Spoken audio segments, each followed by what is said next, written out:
Azərbaycanla Qırğızıstan arasında münasibətlər tarixdə hazırda ən yüksək səviyyədədir. Bugün Bakı ilə Bişkek yalnız ən yüksək səviyyədə sabit siyasi dialoqu qorumaqla kifayətlənmir.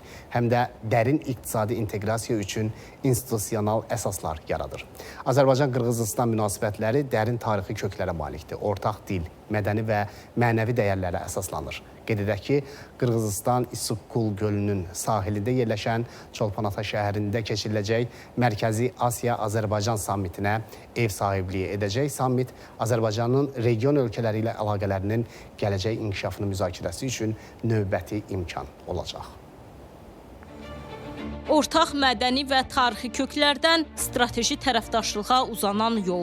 Azərbaycanla Qırğızıstan münasibətlərinin bugününü bundan yaxşı təsvir edən cümlə bəlkə də tapmaq çətin olar. Münasibətlərin inkişafında dövlət başçılarının mütəmadi görüşləri də böyük rol oynayır. Son 5 ildə 13 yüksək səviyyəli qarşılıqlı səfər gerçəkləşdirilib. Qırğızıstanlı jurnalistlər deyir ki, 2-ci Qarabağ müharibəsindəki qələbədən sonra Azərbaycanın geostrateji mövqeyi daha da güclənib. В экономическом плане, прежде всего, Азербайджан интересен для нас в части диверсификации. İqtisadi baxımdan ilk növbədə Azərbaycan-Qırğızıstan üçün enerji daşıyıcılarının diversifikasiyası baxımından əhəmiyyət kəsb edir. Bu məsələ bizim üçün getdikcə daha da aktuallaşır.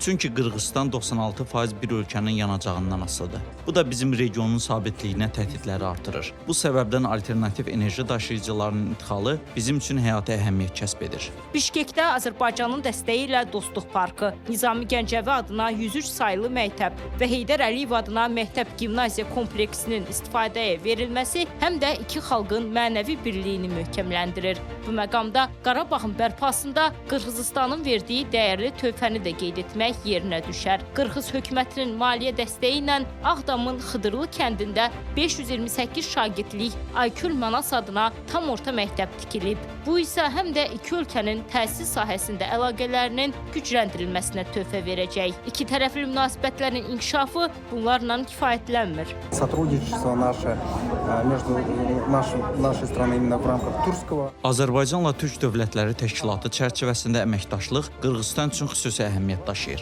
Bu həm də iqtisadi əlaqələrin inkişafı deməkdir. Bakı Qırğızıstan üçün Mərkəzi Asiya və Qafqaz, o cümlədən Avropa ölkələri arasında körpü rolunu oynayır. Azərbaycanla Qırğızıstan əlaqələrinin gücləndirilməsi həm də regionda əməkdaşlığın gücləndirilməsi üçün faydalı olacaq. Nəticə etibarı ilə Azərbaycanla Mərkəzi Asiya ölkələri, o cümlədən Qırğızıstan arasında münasibətlərin inkişafı bölgədə sabitliyin möhkəmlənməsinə, Türk dünyasının isə daha da güclənməsinə töhfə verəcək. Ülkər Əliyeva, ATV Xəbər.